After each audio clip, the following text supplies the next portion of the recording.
Live from Brooklyn TV. Original programming you can only find here on LFBTV.com. My name is DJ Anthony Mace. I'm here. I got a special guest with us for our first installment episode of Brooklyn's Finest. I got my man Cesar Martinez in the building. Cesar, what up? What's good? What's good, Anthony? How you been? All right. How you doing? This episode, basically, what it's about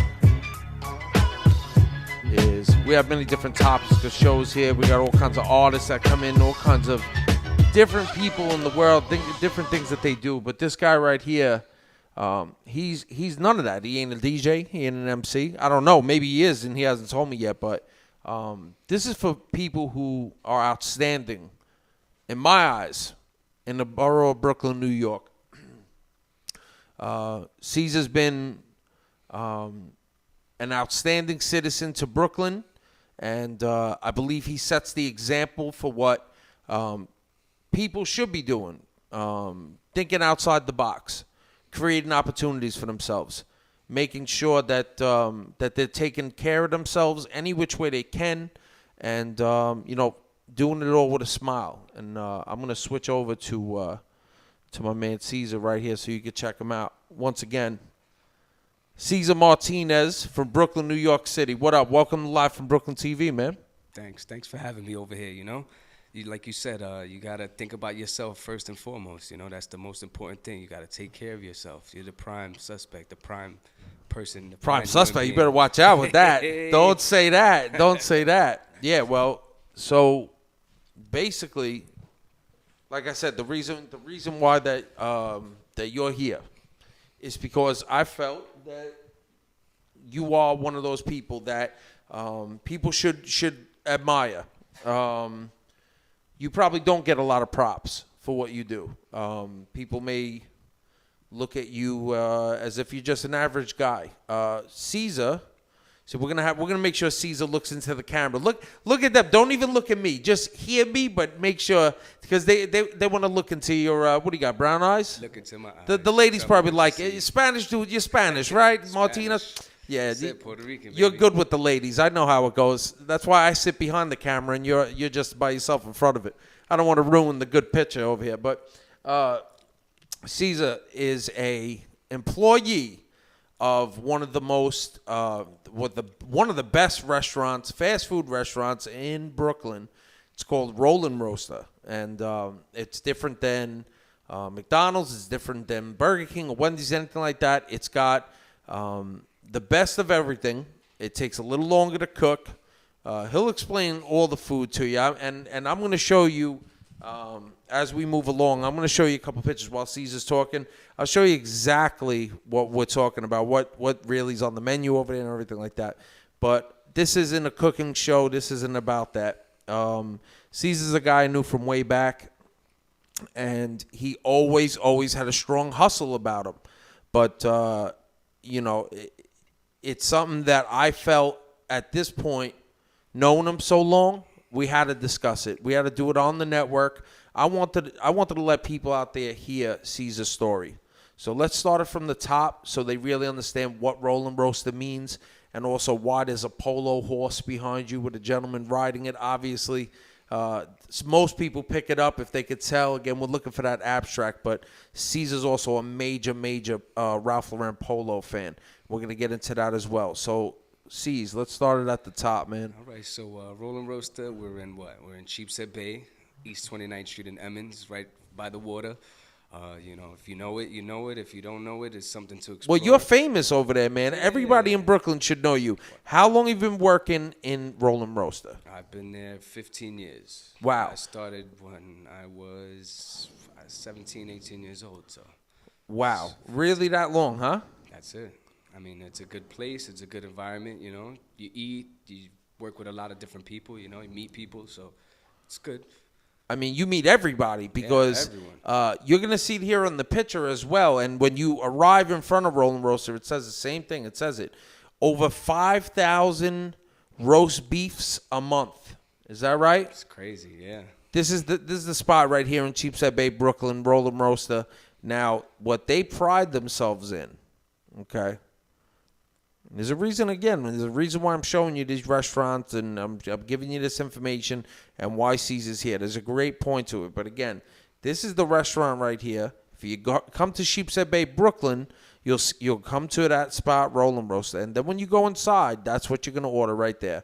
You're going to order a delicious roast beef, French fries, and you could put cheese on anything you please. Ain't that right? That's the motto right there. That's the motto. Baby.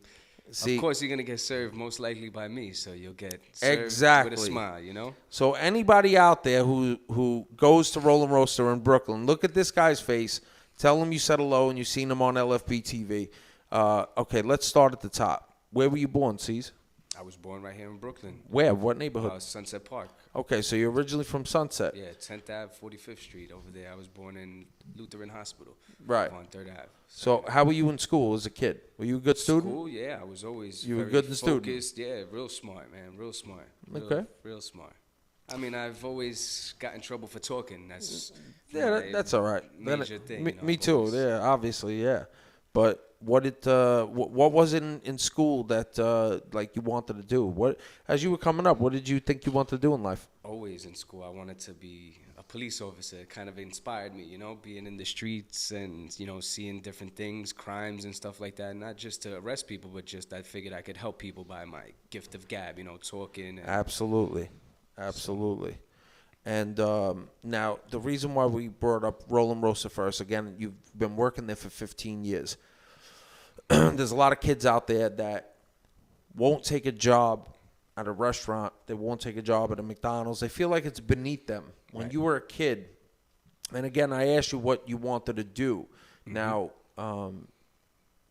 when you joined Rollin' Roaster and you started working there, was there anything else that you wanted to do? Was it like, maybe I'll work at Rollin' Roaster or maybe I'll go do something else? What was it?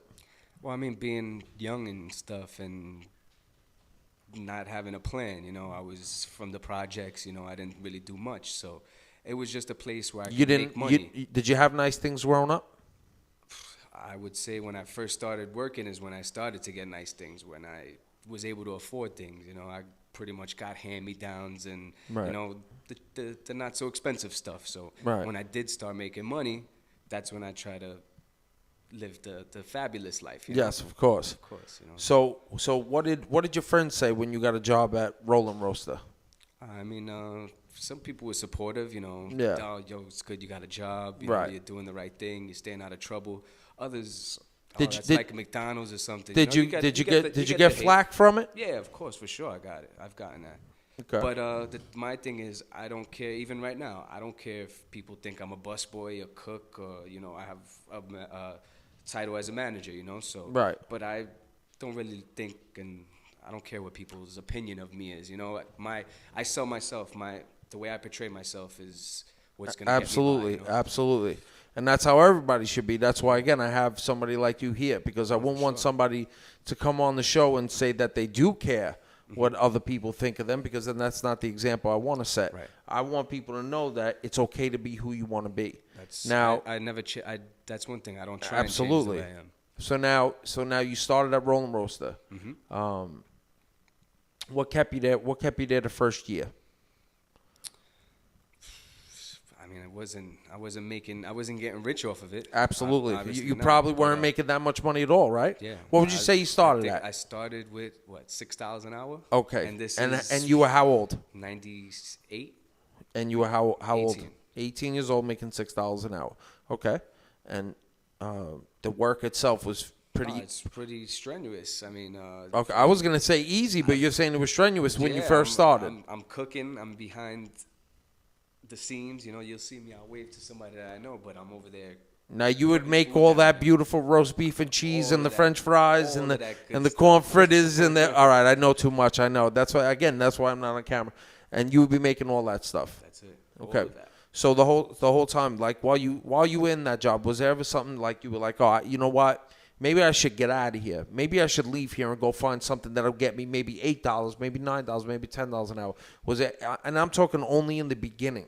I'm talking the first year, even 2 years is a stretch, but I'm talking the first year. Was there ever a moment that you said, I'm better than this, or maybe like a certain? How did you really feel about your position working over there, and was there something else you wanted to do? I mean, different ideas cross my mind. You know, I get ideas all the time. You know, everybody has them little moments in their head where they think, oh, you know, you should always strive to do better. You know, me, I just got pretty much lazy and said, you know, I'm gonna try and make the best out of what I have here. You know, why not? You know, I'm not a person that likes to move around a lot. When I get focused on one thing, I stick to it, and that's that. You know? But you knew you wanted the money. Yeah, You I wanted the money. Yeah, money's money, power, respect. You know, is what you need in life. Has it ever came across your mind that instead of working at Roland Rosa, a restaurant, or doing another type of job, did you ever consider selling drugs? I've considered it, yeah, but the flip side is, you know, there's the repercussions that happen, you know.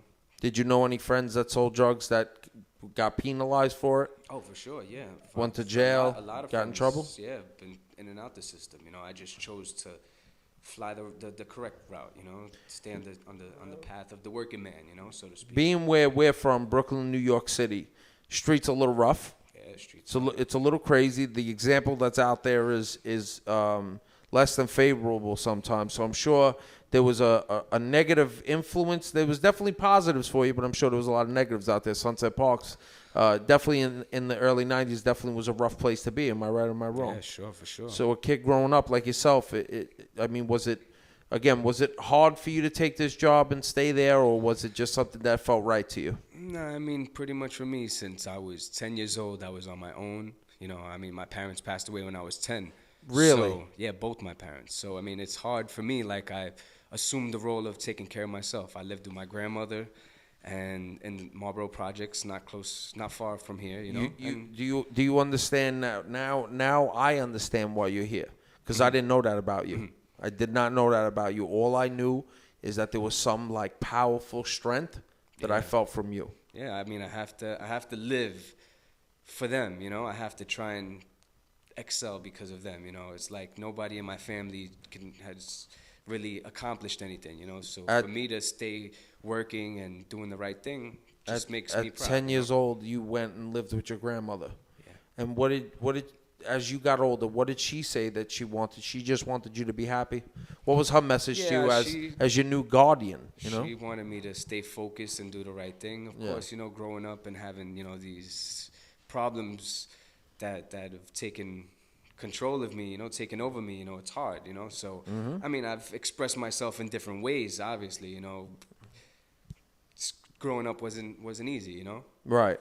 13, 14, you know, me hanging out with the wrong people, you know, getting into a little bit of trouble and stuff like that. But thank God it's nothing that has hindered my life. So where would you say the overall message came from to do the right thing instead of the wrong thing? How did you decide what was better for you? Just I met somebody, one of my friends in school, and I think he worked in the New York Aquarium. And he was like, "Yo, you got to get a job, you know, get focused, you know, try and get fresh, you know." There's a lot. So it was a positive influence, a friend from the neighborhood or something. Yeah, for sure. Yeah. Right.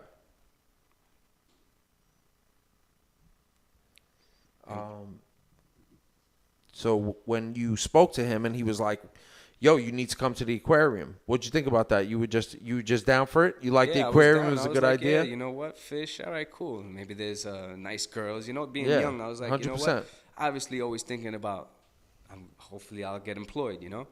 Why do you think there's so many kids running around with the wrong influences in the street?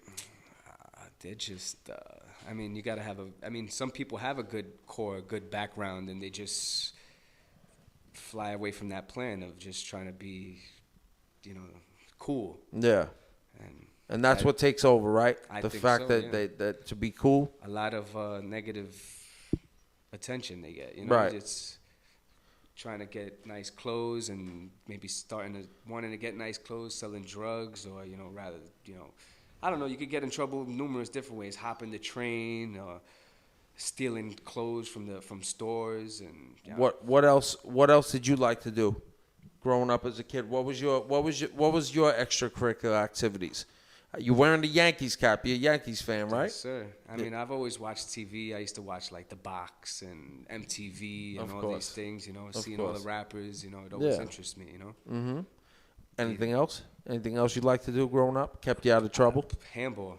Handball. I was a very big handball player. I went to what school did I go to? PS 212, and then I went to Cavallaro Okay. Junior High School.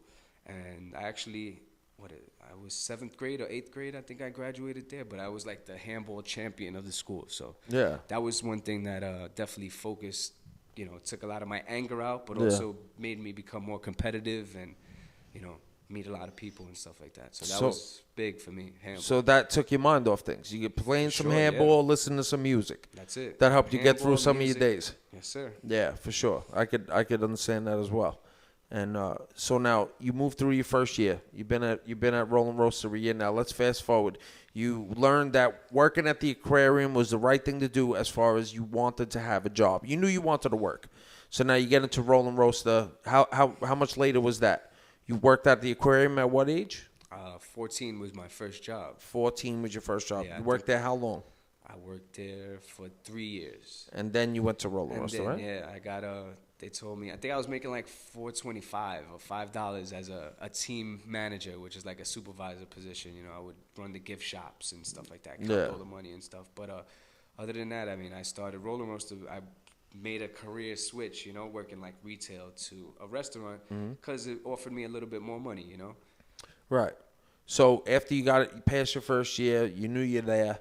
Your goals started to change?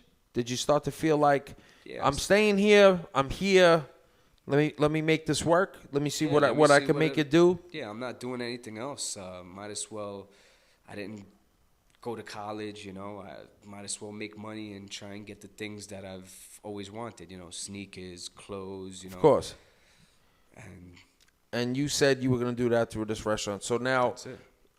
Working the there, restaurant makes a lot of money. of course, the restaurant, but the ones who own it are usually the ones that pull in the most, right? Yeah, of course, the ones So that prosper. So that's what I'm saying. So now you decided that you were going to give it your all and do what you have to do.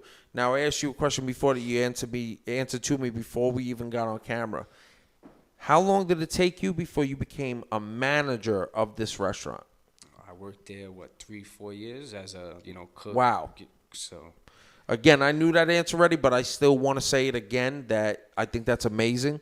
I think anybody who earns a managerial position in any place, any business in the world in 4 years, that's excellent. That means that you really, in plain English, busted your ass over there. Yeah, I did. And would you agree with that? Did you, in 4 years of work there, did you bust your ass to get that position? Sure. I put my all into it. I mean, whenever they needed me, I would always be there. I pretty much had no life. I would work, but that's what kept me out of trouble. Working, staying focused, saving money.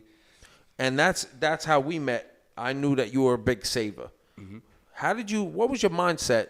Now, okay, obviously you were 20. How old when you became manager?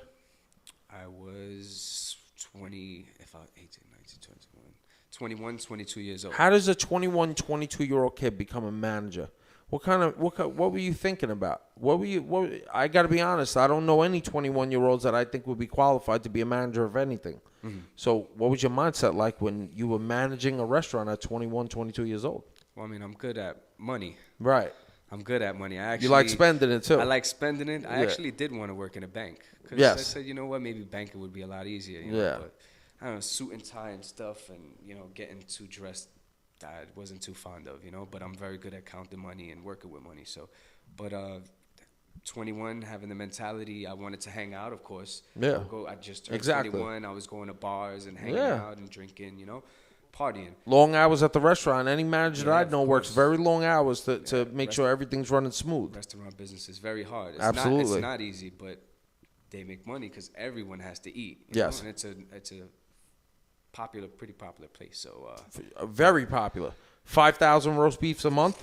That's a lot of roast beef. beef, baby. Yeah, for sure. I could eat 3 of those, but I don't want to even talk about that right now. I'll end up going there after this interview's done. But for real, man. So you worked there for such a long time. You busted your ass. You got a managerial position. Tell me, because I'm not good at this either, and I'm sure there's a lot of people out there ain't good at it at all. How did you save your money? 22 years old. You're obviously pulling in a great dollar amount because now you're a manager. How did you find it in yourself to say, you know what, I'm 22 years old, I got a beautiful income coming in? Because obviously, again, any manager in any business, even when I knew about the bank situation, the managers in the bank were making decent money. So let's just round off and say you're making $40,000 a year, because that's what managers make. I don't give a shit where you are. 22 years old, making a really, really nice salary. How'd you not blow it? How did you not blow it off? Because I know, and you know that I know that you saved your money. Yeah, for sure. But How did you do it? Don't get me wrong. I did. You had to. I spent money, but I spent money pretty much to make money. Yes. That's just what it is right there. So that was your mentality. Yeah, you got to spend money. Scared money doesn't make So money. so you saved your money, Yes. and the only reason you were spending it was to make more of it. Yeah, well, Right? yeah, exactly. We'll get into more of the things And we are, yes. We're gonna end the show. We're gonna end the show with your extracurricular stuff, which is actually pretty dope, and that's the reason for the polo horse in the background. But so again, in your mind, what was the purpose for you to save the money? Why'd you want to save the money? You didn't have a reason to save money. You just said, "I'm just gonna save it." It's like I was planting it. Yeah. You know, you plant the tree sprouts and it grows. You know. Yeah. So that's why. I didn't really have a big, goal. I just wanted to have money. It feels good to have money. When I was 18 or 19 years old, I got handed a bank book with $19,000 in it. By the time I was 20 years old, there was $42 in there. And I don't know what I spent $1 of it on. Mm-hmm. That's how easy money goes, right? Yeah, for sure. So that's what I'm saying. For you to have the willpower to work this type of job, be 22 years old, save all of your money, and the only money you spent was to create more of it, that's a pretty smart 22-year-old, I think. Now, I like the way you smile. You're like, yeah, you're right. It's me. I'm talking about me. My man Caesar from Brooklyn, he's here. He's the first guest on my Brooklyn Finest show here on Live from Brooklyn TV, where I highlight outstanding citizens of Brooklyn, New York City, and I wanna tell their story. I want people to hear them, and maybe they can give you some advice on how you should be living, how you should be thinking. And this doesn't go out to anybody that's old. This is for the young people. This is for the younger generation that's confused about why doing the right thing is the better choice than doing the wrong thing. So yeah, So again, you've been there 15 years. 15 All years. this time, you never wanted to go work another job? Well, I got someone came in one day. I mean, obviously you meet a lot of people. Of course. Guy came in and he said, listen, you're respectful. I've seen you working here for such a long time. I work over at a car dealership. You got a good way of speaking. I'm almost positive that you could do your thing over here. Sure. It'd be less, I'm not saying it'd be less stress, but less physical work. Yeah. Would you consider it? He's like, listen, how about this? I'll make it clear. Let me give you $200 right now. You could walk away with the money and not come in, but I would prefer you to come in and try it out. Come for like 4 hours. You like it, you keep the money, and maybe I'll employ you. Or if you don't like it, that's it. It's your money. Car business wasn't for you? I'm pretty loyal, I mean, so people take care of me. You were happy my where spot. you was at? Yeah. People took care of me. They take care of me over there. The car business is very much similar to the restaurant business. In the end, you're selling the customer a product that they want. Exactly. And all in all through it, you are giving them customer service. Mm-hmm. You're taking care of their needs. You're making sure everything's good for them, whether it's food or the interior of the car. It works the same way. You're also working long hours, so on and so forth. So the switch up between a restaurant business and a car business is, again, it's a hustle. Yeah. It's similar. The car business, yeah, you would go out of your way to try to make that money. Whereas in the restaurant, you were pretty good. They came right to you. They knew what they wanted. They were getting those cheesesteaks and then the roast beefs and the fries. And all you had to do was serve it with a smile on your face. And as long as it was hot and it was good, you were straight. Mm-hmm. So again, so basically all these years, you were just content with your job. Correct. Basically, you were just content and you were happy. And you've been there all this time. You plan on staying there? I mean, What are your you goals know, for the next 15 years? How old are you now? all good things come to an end. I'm 32 years old. Okay, so what do you plan on for? Say, I let's mean, just say, what do you see yourself at 40 years old? I've taken a couple of city tests, you know. Hopefully, obviously, it's good to work for the city, for the Sure. government, you know. Especially in New York. Yeah, so, I mean, my thoughts as a young child were, you know, maybe become a cop, you know. So, as of right now, I'm taking some online schooling. And, you know, I got 57 credits. I'm going to go to Kingsborough for hopefully to get the next 3 credits to complete the 60. I scored pretty decent on the NYPD exam. I took the correction exam. You know, there's the upcoming sanitation exam.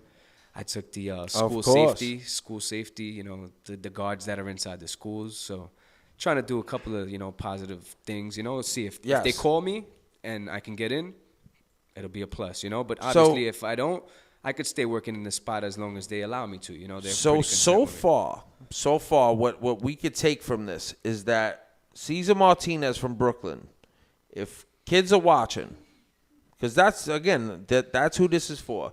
If kids are watching, you would tell them, your advice to them is to work hard. Work hard, that's it. Stay focused. Pick something you like and try to do the best they can. Is that what you would tell them? Run with it. Yeah, it's good. I mean, stability. I'm not big on change. Right. You know, I like one way and I pretty much stick to it, you know. If you had an answer quickly on the dime. Mm-hmm. Quick money, long money. Nah, long money. I got a boy. His name is Long Money 24/7. Of course. That's what he calls himself. He tells me all the time, "C's, I admire you so much because you're focused, man. Easy money is never the way for me." He's like, and you've done that. You know? Street money ain't gonna get what you want. Street money's not getting you nowhere. I mean, it's good for the easy. It's easy and it's quick, but it won't be there forever, you know. So you feel like you've accomplished a lot in 30, 31 years, 32 years, sure, right? For sure. I mean, I think I'm a pretty humble person, pretty respectful, you know. Yes, definitely, 100%. So now again, working hard, picking something you like and doing it, sticking with it, doing the best you can, hopefully advancing in what you do, staying out of trouble, staying away from the quick money, look for the long-term money. And then last but not least, before we end this all up, I want to highlight everybody out there. This is what Live from Brooklyn TV is about. Whether I have a DJ on here, an artist, a boxer, a chef, a comedian, I have every different type of artist, if you will, come on here. These people don't do them as jobs. They do them as passions. So would you suggest that everybody have something to dive into, either on the side, full-time, but something that's definitely their passion, something they love? Oh, for sure. I mean, work is where you make your legit taxable money, you know. Everyone has a hobby. Everyone should have a hobby, you know, something that they put their mind to, you know, like something that they can set their heart to, passion, you know. It's good. Something you need something like that to occupy your time. if they're lucky, they could turn their passion into some money. Ain't that right? For sure. And you know something about that as well, right? Of course. Okay. Let's take a look at this right here. Now, this right here is Caesar's vintage polo collection. Is that the right word for the picture? Yeah, that's I mean, the most powerful of items, the stuff that's the most costly, I would say. Okay. So again, back to why we have this dope image behind you of the polo reflection there. Explain to them what this picture represents for you. What is it? Growing up as a youngster, you know, seeing everybody in the streets, and you know, I had cousins that would wear things, and you know, you kind of look up to people, and you see, oh wow, they got something nice on, you know, I wanna get that, you know, and a lot of the items, the things that are up there, they're from 1987, you know, 1988. You got some stuff from 1992. I was young, but I've always wanted to be fresh and fly, and those are the things that I wanted to get. So years later, I've actually been able to acquire them, and those things are very, very costly. Very, very costly. Yeah. What would you say an average price of a couple of those sweaters are up there? Let's see, 5, 6, 7, 8, 9, 10, 11, 12. Probably got at least $15,000 to $20,000 right on that Wow. table right there. Right on that picture. That's it, right on that picture. Now the More, maybe more, but now again, that's just a ballpark. Now you loved it. Obviously, you seen your boys, you seen your cousins, seen your family rocking the polo joints, right? So now you decided that you wanted them. Obviously, they're vintage, just like people want the classic Jordans or anything like that. You decided that this is something you wanted to collect. Collect, exactly. Right, because you loved it. But when did you figure out that when a shirt, like I'm going to put up a different shirt right now for you. I want to give up another example. When did you figure out that if you got a shirt like this right here per se, when you got your hands on it, when did you start figuring out that, hey, I could flip these shirts and I could make a couple dollars? How much is this polo sweatshirt worth? that right there could sell for at least $1,500 on eBay. And that's just a regular long sleeve shirt. That's actually one that's brand new right there. But that if you had a brand new one, you could probably get more, a lot more, probably $2,000, $2,500. But I mean, I first found out because I had so much clothes, working, and I stacked up a pretty good wardrobe. And I'm like, you know what? Maybe I have too much of it. Let me throw some of these clothes on the internet to see if I can make money. I heard about eBay. I said, you know what? Let me make some money off of it. And it went pretty well. So who was the one who told you to do that? I first heard. I don't remember. I can't recall who exactly told me, but someone told me about eBay, and then I tested it out, and I sold something. And the kid came to. I sold it on the internet with intentions of receiving the money and sending it to him. And the kid actually surprised me and came to my house. Right. I was like, "What are you doing here?" He's like, "Listen, what are you doing here? This is something that I really wanted for so long, and I can't give up the chance. I don't want you. I got it at a very good price, and I think I must have paid probably like $50 for the shirt, and I sold it for like $300. Okay. So that's a pretty big markup there, Right.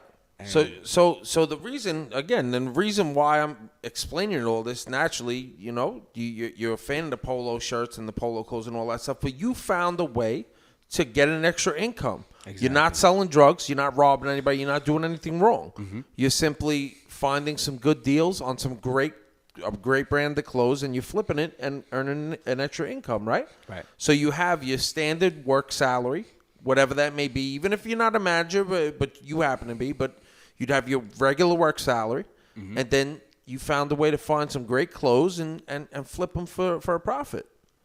It's a good idea. It worked. For sure. It worked. Now, how long have you been collecting and or selling? Started in like 90. I mean, I've been wearing Ralph Lauren for a little bit, but I started actually buying stuff in like 94, 95 Okay. when I first started making some decent money. So this picture right here, we're taking it back because obviously LFP TV represents hip-hop all day. This is the Woo right here. We got Raekwon the Chef rocking that classic Snow Beach. Snow Beach, yes. So you had mentioned to me that this Snow Beach jacket became popular and famous when Raekwon wore it. Is that right? Exactly. Shout out to the chef, of course. Raekwon the Chef. Of course, and because Raekwon rocked that, it became a phenomenon. How much does something like that cost? A Snow Beach jacket? I've seen them sell on eBay for at least for the highest one I've seen was like $5,000. Really? And I believe it was. I mean, it could have been anybody. There's a lot of us that are out there that do pay for what we want. Representing, it of could course. have been, it could have been a hip hop icon that bought it. I mean, there's been a lot of sightings of famous people wearing the vintage polo stuff. Here's nowadays. Nas right here rocking the polo, of course, classic, nice. For sure. So these clothes and this picture, as you can tell by Nas's mustache and that overall facial expression, this was a long time ago. Yeah, that was definitely 96. a long. So, yeah, definitely. So you think like 96 right there, 96, right? easy. When I ruled the world, right That's there. it, That's yep. that. Oh, that's that classic. It was written right there. Yeah. So it started in the early 90s, and there was a crew called. There's a crew still to this day called the Low Lives. They pretty much robbed, stole.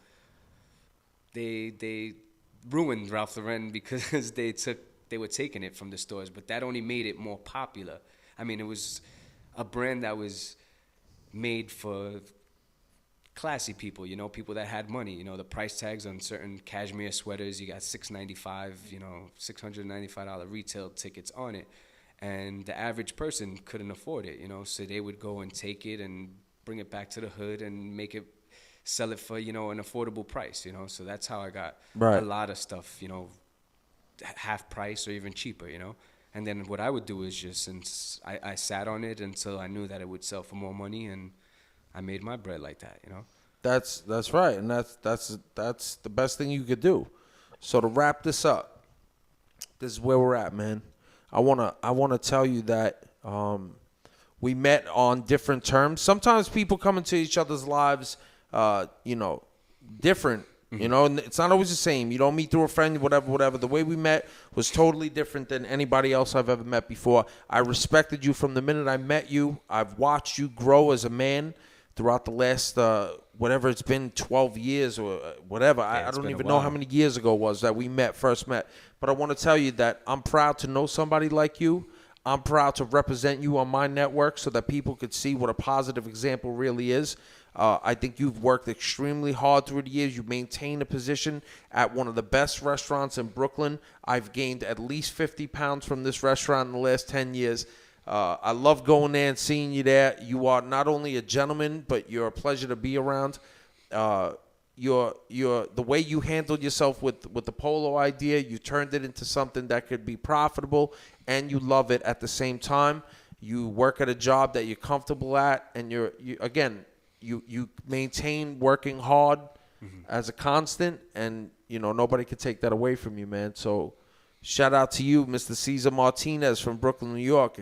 It's been a pleasure. Thanks a lot. Thanks for having me here. And, you know, absolutely, man. I just want you to think. Imagine you stare into that camera right now, and I want you to imagine millions of kids. Imagine that there's a glass window right there where that camera is, and I want you to imagine millions of kids who are 15, 16, 17 years old. Maybe. We don't know if they're going to get to see this. I hope they do, and if I could get it to them, I will. I want you to send them a message that will help them get to 32 years old like you and as successful as you are. Now, we know that you're not rich. I'm not saying successful as a rich person. That seems a little extreme. We have to take our clothes off before we get in the shower, one step at a time. I want you to just send the message to the kids of the world, especially in Brooklyn, New York City, on just how to make it, man. How to get to 30 years old with a smile on your face like you have. Trust me, every day growing up is not a walk through the park. It's an everyday struggle, you know. You have to crawl before you can walk, and you have to walk before you can run, you know. That's the things that I've heard, you know, and I think that they're very strong words, you know. You got to just take life as it is, try and get a good, legit job, and work hard. I don't know. I'm not a real good motivational speaker, you know, but if you can see and hear what the things that we've discussed here, you know, I'm not rich, but I'm happy and content with the things that I do, you know. I wake up with a smile every day. For the haters out there, you know, you're always going to encounter people that are going to look bad at you and stuff like that. Just keep working through it. I killed them with kindness, you know. That's all you got to do. That's it. Straight up. Live from Brooklyn TV, my man Cesar Martinez. Peace, Cesar. Thanks for coming, man. Thank you. Absolutely. All right. Live from Brooklyn TV.